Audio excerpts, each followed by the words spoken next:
Oh man, this is crazy, crazy, crazy. Let's do 10 minutes on grading, all right? I was not planning to do this, but it came across my feed. I was watching it on Hobby YouTube. Neo Cards and Comics, shout out. One of my favorite YouTubers, but also I'm going to do a whole separate video about the content that I consume. But here's the thing. He made a video saying that PSA has now has stricter guidelines for grading, specifically centering. So for the longest time, PSA allowed for 60-40 centering, left, right, or top, bottom for the front of the card. I think in the back it's 90-10, and I think that has changed too. But the biggest news is in the front of the card, because 90-10 sounds like that's even way too crazy. So the front of the card is going from 60-40 to 55-45. That may not seem like a lot to some of you. It may seem like a big deal to others. I personally think that it is going to affect. I think here's the thing.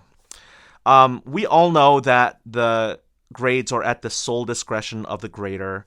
PSA, as far as we know, does not do artificial intelligence grading.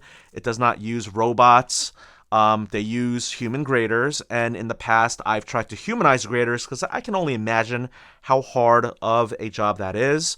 That said, it is really wild to me that the value of a card can vastly differ depending on the mood of someone on one particular day, and what they are they grading consistently, how consistently. And we're talking like, for the smaller cards, maybe like tens of dollars to hundreds of dollars, but then on the high end, we're talking like literal five-figure, six-figure differences for like the huge massive cards in our hobby, right? So I know that when I grew up with cards in the 90s, grading did not exist. As far I'm sorry, as far as I knew, it did not exist. I think PSA started off grading like coins, maybe something like that, and then they got into cards, and then of course Beckett, back when they were more relevant in the hobby, they graded as well, and they had BGS. I think they also had like BCCG and BVG, all these other random things. I have some of these slabs. I did not take the time to bring them and show them to you, but I don't know the full historical chronological timeline of all the grading companies. That would actually be great content that I would love to watch, but that's because I'm a nerd in this hobby and I just love like information. But the thing is, the main point I wanted to make this video is two things. The first reason is PSA is not the same company that it used to be. PSA was not owned always by the same current company, by Collectors Universe and by Nat Turner. I think that I like PSA for the resale value. Okay, let's be honest, that is the main reason why everyone grades with them. They don't have any subgrades. They only recently came out with grader notes and having some insight as to why a card graded a certain way. But I love subgrades. I want to know more information about the cards, but it's clear from me, I've fought this battle in the past. The money, the transactional side of the hobby does not care about knowledge and information. They just want the money. They want the resale value, and they want to extract the most they can. So they go for the PSA 10s. Beckett, they have their 9.5, and it's really hard to get a 10, especially on ultra modern sports cards or any type of sports cards. And I know it's easier for, say, Pokemon and TCG because they have the rounded edges. Rounded corners and better edges and centering and just better print quality and, production line quality control. Having said all that, for me, I just feel like grading can sometimes be just so, like, too much emphasis is on it. Again, as a kid, I didn't know about grading. As a young adult from 2007 to 2012, for that brief 5-year period that I was back in the hobby, I'm sure there was more grading. I just didn't know about it. I didn't grade any cards. I did not grade any cards until I came back into the hobby 2.5 years ago, when I turned 40, so in September of 2022. And there's just such a huge emphasis on it. And, again, value of cards can swing wildly depending on the grade of the card, and PSA is the king of resale value. And I feel like there's nothing that the collectors can do to stop that train. I think the momentum is so strong, and I do give props to PSA. They put a lot of money clearly into the app and the hiring enough graders to move through the backlog. I really like the way they make it easier for the resale. Like, if you want to sell cards through PSA, through their eBay shop, they just make it a lot easier, like less friction points to sell and make money in the hobby with grading their cards. Having said that, to me, like as a collector, like especially for my 90s cards, I don't care if it's a PSA 8 or a 9 or even a 10. Like, yes, it's a lot more expensive as a 10, but I don't like, who cares about the sides of the or the corners or the edges of a card?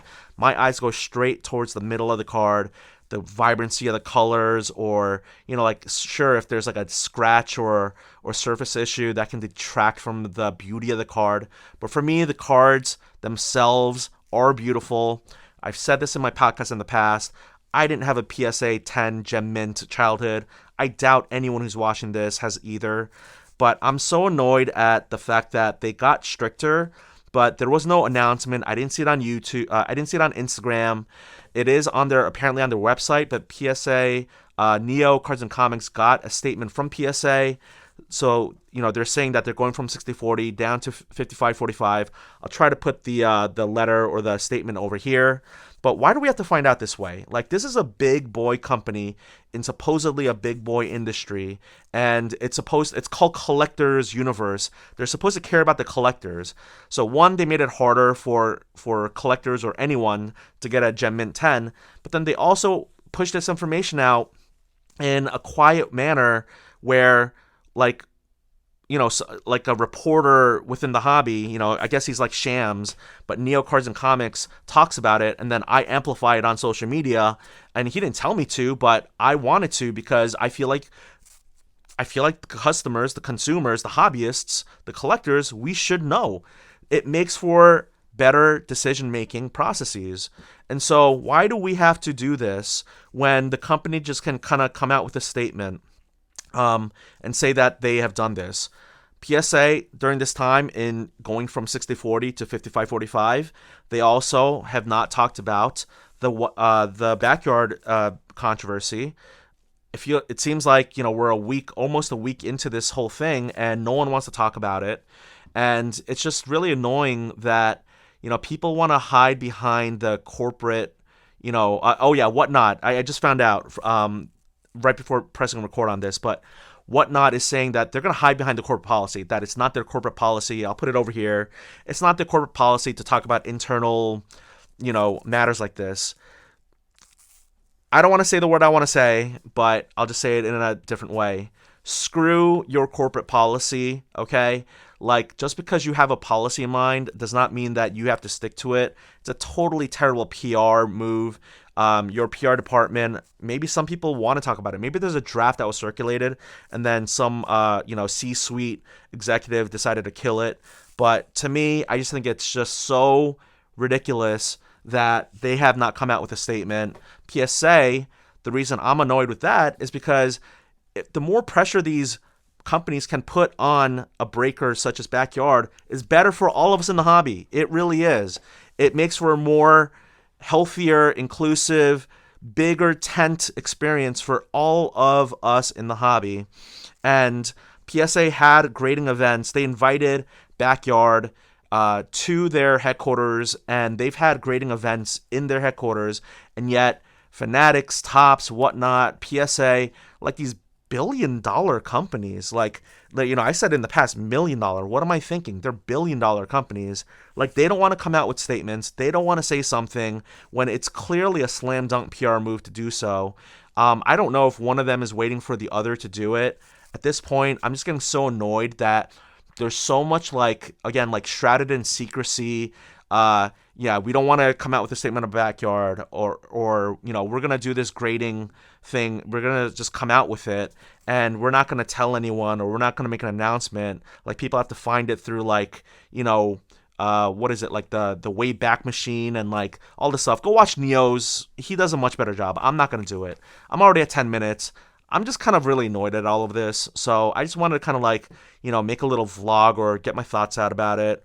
But, honestly, the more and more things like this happen, it just really makes me disappointed in like the state of the hobby right now. And so that's it. That's all I want to say.